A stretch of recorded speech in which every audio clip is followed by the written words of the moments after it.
जय श्री कृष्णा, राधे राधे। आप सभी भक्तों का आपके अपने YouTube चैनल श्री कृष्ण दीवानी में हार्दिक स्वागत है। आज आप सुन रहे हैं ज्येष्ठ मास महात्म्य का 22वां अध्याय।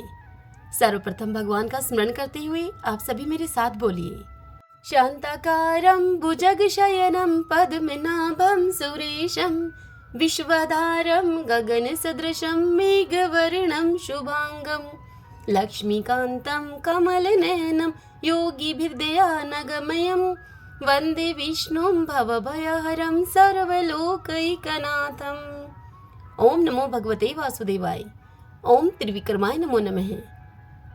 स्कंद जी कहने लगे ऋषियों से कि हे ऋषियों, इस ज्येष्ठ मास की त्रयोदशी से लेकर पूर्णिमा पर्यंत 3 दिन तक यह सावित्री व्रत कहा गया है। इस व्रत को स्त्रियां सौभाग्य के लिए करती हैं। पतिव्रता स्त्रियां पूर्णिमा के दिन उपवास करके इस व्रत का पालन करती हैं। यह सुनकर ऋषि कहने लगे कि हे स्कंद जी, हे षडानन, आप इस व्रत की विधि हमसे कहिए। तब स्कंद जी उनसे बोले कि हे विप्रो, ज्येष्ठ मास की पूर्णिमा के दिन पतिव्रता स्त्रियां अमृत समान जल से वृक्ष का सिंचन करें, सुंदर गंध, अक्षत और पुष्पों से पूजन करें तथा भक्ति पूर्वक नमो वैव स्वत्वाय इस मंत्र को जपती हुई वट वृक्ष की प्रदक्षिणा के साथ उसमें सुंदर सूत्र लपेटें। इस व्रत को समाहित चित्त से 1 वर्ष तक करें तथा रात्रि में भोजन करें और वर्ष के प्रत्येक पक्ष में वट वृक्ष का पूजन करें। पुनः ज्येष्ठ मास आने पर द्वादशी के दिन सूक्ष्म भोजन करें और त्रयोदशी के दिन प्रातः दातुन आदि करके नियम ग्रहण करें कि हे जगधात्री, आज से लेकर 3 रात्रि पर्यंत मैं लंघन करूंगी तथा चौथे दिन चंद्रमा को अर्घ्य देकर उस सती सावित्री का पूजन करूंगी। यथाशक्ति ब्राह्मणों को भोजन कराकर तदंतर मैं भोजन करूंगी। हे शुभ्रे, मेरे व्रत को आप पूर्ण करो, किसी प्रकार विघ्न उत्पन्न न हो। तत्पश्चात सप्तधान्य से पूरित वंश पात्र को कलश पर स्थापित करें और उस वंश पात्र पर वस्त्र सहित प्रतिमा को रखें। स्वर्ण की प्रतिमा ब्रह्मा तथा सावित्री की तथा धर्मराज की प्रतिमा बनाकर पूजन करें। वट वृक्ष के मूल भाग पर स्थापित व्रत के घट के ऊपर प्रतिमा 3 दिन तक स्थापित करें। पूर्णिमा के दिन प्रातः काल उठकर स्नान आदि की नित्य क्रिया करके सम्यक प्रकार से पूजन करें। सत्य सावित्री की प्रतिमा स्वर्णमय बनाकर चांदी की शैया पर स्थापित करें और काष्ठ का बोझ रखें। स्त्री हो या विधवा हो, अपुत्री हो या फिर कुंवारी हो, पतियुक्ता हो या फिर सुपुत्री हो, सभी को इस व्रत को करना चाहिए। अर्घ्य का मंत्र इस प्रकार है। अर्घ्य देते समय कहें, हे ओंकार पूर्वके, हे देवी वीणा पुस्तक धारिणी, हे पतिवर्ते, हे महाभागे, हे वंदी जाए, हे सुचिस्मते, हे दृढ़मते, आपको मेरा नमस्कार है। हे वेद गर्भे, हे निमित प्रिय भाषण करने वाली, हे सुवर्ते, आप अवधभय सौभाग्य तथा पुत्र पौत्र और सख्य अर्थात मित्रता का सुख प्रदान करें। हे सुवर्ते, आप इस अर्घ्य को ग्रहण करें, आपको मेरा नमस्कार है। हे देव, आपसे देवता, असुर, दानव, मनुष्य सहित समस्त जगत व्याप्त है। हे देव, आप सत्य व्रत को धारण करने वाले हैं। यहाँ धर्मराज जी से कहा जा रहा है। हे ब्रह्मरूप, आपको मेरा नमस्कार है। हे वैवस्वत, आप समस्त लोगों के कर्म के साक्षी हो, शुभ तथा अशुभ कर्मों के विचार करता हो। आप इस अर्घ्य को ग्रहण करें, आपको नमस्कार है। हे धर्मराज, आपको नमस्कार है। हे धर्मरूप, आप धर्मराज हैं, पितरों के स्वामी हैं, समस्त जीवों के साक्षीभूत हैं। आप इस अर्घ्य को ग्रहण करें और मुझे पति सुख प्रदान करें। इस प्रकार 1 वर्ष पर्यंत को यह व्रत करें। यदि कोई स्त्री असमर्थ हो तो वह इस व्रत को 1 मास ही कर ले। यदि 1 मास व्रत करने की सामर्थ्य भी न हो तो 3 दिन तक ही व्रत कर लें। इस प्रकार पवित्र आत्मा 1 मास तक उपवास व्रत करें। जो कुलांगना ज्येष्ठ मास में प्रातःकाल स्नान नहीं करती है, महान व्रत रखने पर भी उन स्त्रियों का दुर्भाग्य होता है। जैसे अपवित्र अर्क अर्थात अर्क आग के वृक्ष को कहा जाता है। जिस प्रकार अपवित्र अर्क की समस्त वस्तुएं निष्फल होती हैं, उसी प्रकार ज्येष्ठ मास में समस्त कर्म करने पर भी स्नान आदि प्रातःकाल न करने से सब निष्फल हो जाता है। स्कंद जी ऋषियों से आगे कहते हैं कि हे ऋषियों, मैंने आपसे सावित्री व्रत के 3 दिन का विधान कहा है। इसी व्रत के विषय में व्यास जी राजा युधिष्ठिर से कहते हैं कि हे नराधिप, ज्येष्ठ मास की पूर्णिमा यदि ज्येष्ठ नक्षत्र से युक्त हो तो छाता जूता दान करने से राजा होते हैं। यहाँ मैंने ज्येष्ठ मास का महात्म्य संक्षेप से आपको बतलाया है और आपकी भक्ति को देखकर उससे प्रसन्न होकर शेष जो कुछ भी है वह सब भी मैं कहूँगा। इति श्री ज्येष्ठ मास महात्म्य वट सावित्री व्रत वर्णन 12 अध्याय संपूर्ण। ओम नमो भगवते वासुदेवाय। ओम त्रिविक्रमाय नमो नमः। आइए भगतजनों, अब हम रामेश्वर क्षेत्र की महिमा का श्रवण करें, जिसे कि राम सेतु भी कहा जाता है। आप सभी मेरे साथ बोलिए, जय जय सिया राम, जय हनुमान। सूत जी मुनियों से कहते हैं कि इस प्रकार अनायास ही सब कर्म करने वाले श्री रामचंद्र जी के द्वारा उस शिवलिंग की प्रतिष्ठा हो जाने पर पवन पुत्र हनुमान जी एक उत्तम शिवलिंग लेकर आ पहुंचे। आकर उन्होंने दशरथ नंदन वीरवर श्री रामचंद्र जी को प्रणाम किया। फिर कर्मशः सीता, लक्ष्मण तथा सुग्रीव को भी मस्तक झुकाया। हनुमान जी ने देखा कि श्री रघुनाथ जी सीता के बनाए हुए बालुका में शिवलिंग का मुनियों के साथ पूजन कर रहे हैं। तब वे हनुमान जी खिन्न मन होकर बोले भगवान श्री राम से कि हे भगवान, कैलाश पहुंचने पर वहां मुझे भगवान शंकर का दर्शन नहीं प्राप्त हुआ। तब मैंने वहां तपस्या के द्वारा उन्हें प्रसन्न किया और फिर उनकी कृपा से शिवलिंग प्राप्त होने पर मैं तुरंत ही यहाँ पर लौट आया हूँ। तब तक आपने दूसरे ही बालुका में शिवलिंग की स्थापना कर ली और अब मुनियों, देवताओं और गंधर्वों के साथ उसी बालुका में शिवलिंग की पूजा करते हैं। मैं जो कैलाश पर्वत से इस शिवलिंग को लेकर आया सो तो सब व्यर्थ ही हुआ। अब मैं इस शिवलिंग का भला क्या करूं? यह सुनकर श्री रामचंद्र जी बोले कि हे कपे, इस संसार में जो जन्म ले चुके हैं, जो जन्म लेने वाले हैं और जो मर चुके हैं, उन सबके तथा अपने और पराये सब कार्यों को मैं भली भांति जानता हूँ। जीव अपने कर्म के अनुसार अकेला ही जन्म लेता है और अकेला ही मरता है। अपने कर्मों के अनुसार नरक में भी वह अकेला ही जाता है। हे वानर श्रेष्ठ, तत्व ज्ञान में बाधा उपस्थित करने वाले इस शोक को अपने मन में तुम क्यों स्थान देते हो? तत्व ज्ञान में ही तुम सदा स्थित रहो। यह आत्मा स्वयं प्रकाश है। तुम सदा आत्मा के इसी रूप का चिंतन करो। देह आदि में ममता त्याग दो। सदा धर्म का आश्रय लो। साधु पुरुषों का सेवन करो। संपूर्ण इंद्रियों का दमन करो। दूसरों के दोष की चर्चा से सदा ही दूर रहो एवं शिव तथा विष्णु आदि देवताओं की सदा पूजा करो। सर्वदा सत्य बोलो। शोक को छोड़कर आत्मा और परमात्मा की एकता का अनुभव करो। इस संसार में भ्रम भी यथार्थ की भांति प्रतीत होता है।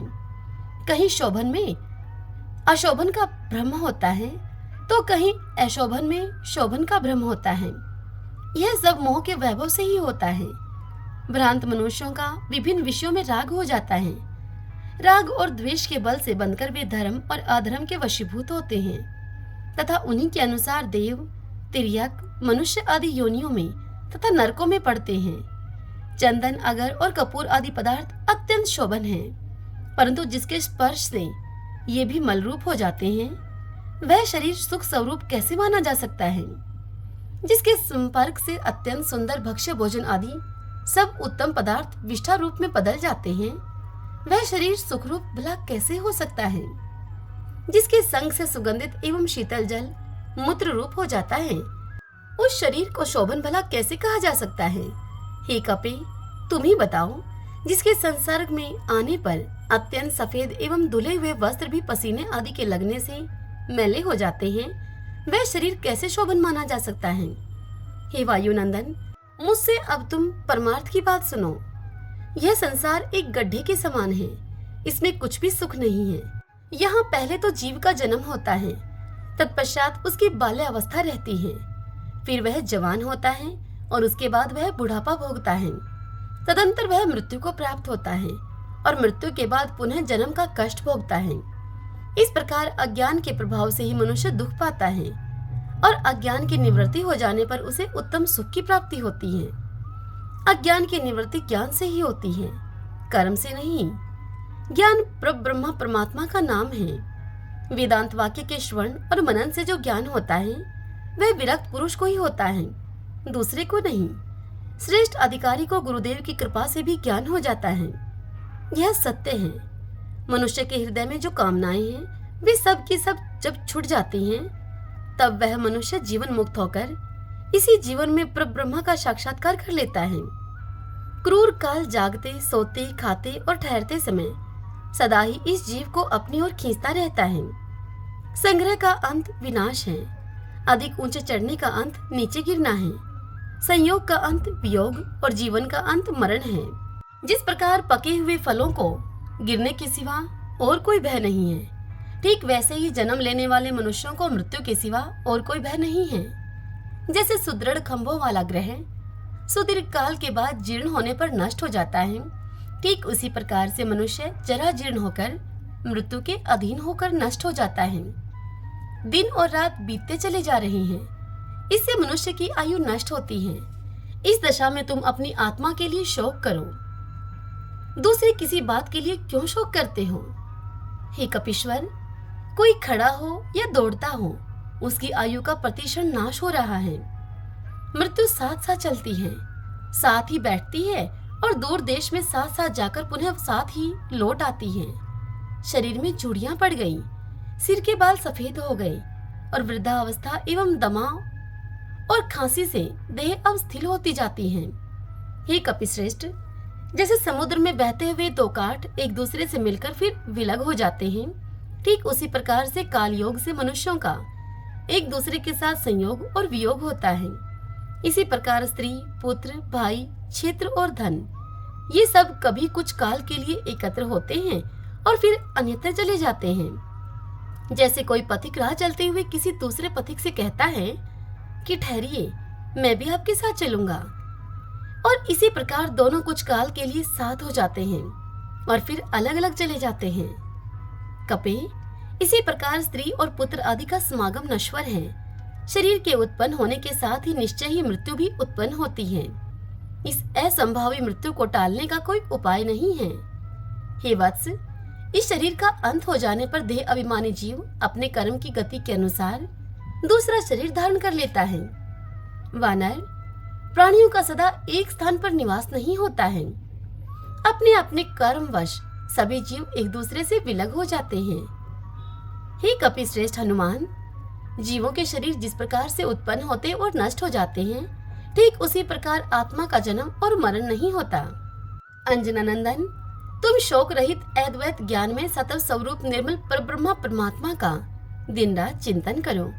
ऐसी दृष्टि होने पर तुम्हारा किया हुआ प्रत्येक कर्म मेरा किया हुआ और मेरा किया हुआ प्रत्येक कर्म तुम्हारा किया हुआ है। इसलिए हे कपे, मैंने जो शिवलिंग की स्थापना की है वह तुमने ही की है। तुम्हें ऐसा समझना चाहिए, शिवलिंग स्थापन का पुण्यकाल बीता जा रहा था, इसीलिए मैंने सीताजी के बनाए हुए बालुका में शिवलिंग को यहाँ स्थापित किया है। अतः तुम कोप और दुख न करो। आज शुभ दिन है। आज के इस शुभ दिन में कैलाश से लाए हुए शिवलिंग को तुम ही स्थापित करो। यह लिंग तीनों लोकों में तुम्हारे नाम से प्रसिद्ध होगा। पहले हनुमंतेश्वर का दर्शन करके तब रामेश्वर का दर्शन होगा। हे कपे, तुमने ब्रह्म राक्षसों के समुदाय का वध किया है, इसलिए अपने नाम से शिवलिंग की स्थापना करने पर तुम उस पाप से छूट जाओगे। यह हनुमान नामक शिवलिंग साक्षात भगवान शिव का दिया हुआ है। इसका दर्शन करके जो रामेश्वर शिव का दर्शन करेगा वह कृत्य कृत्य हो जाएगा। हरिओम तत्सत। आइए भक्तजनों, अब हम प्रभु के नाम का संकीर्तन करते हुए कथा के समापन की ओर चलें। राम सिया राम सिया राम, शंकर माता पार्वती की राम सिया राम जय जय राम। मंगल भवन अमंगल हारी, दबहु सुदशरथ अजर बिहारी। राम सिया राम जय जय राम। राम सिया राम जय जय राम। होई है वही जो राम रच राखा, को कर तरफ बढ़ाए शाखा। राम सिया राम जय जय राम। राम सिया राम जय जय राम। धीरज धर्म मित्र अरु नारी, आप आपद काल परखियो चारी। राम सिया राम जय जय राम। राम सिया राम जय जय राम। जही के जही पर सत्य स्नेहु, सोते ही मिलयन कछु संदेहु। राम सिया राम जय जय राम। राम सिया राम जय जय राम। जाकी रही भावना जैसी, प्रभु मूर्ति देखी तिन्ह तैसी। राम सिया राम जय जय राम। राम सिया राम जय जय राम। हरि अनंत हरि कथा अनंता, कहि सुनहि बहुविधि सब संता। राम सिया राम जय जय राम। राम सिया राम जय जय राम। रघुकुल रीत सदा चली आई, प्राण जाए पर वचन न जाई। राम सिया राम जय जय राम। राम सिया राम जय जय राम।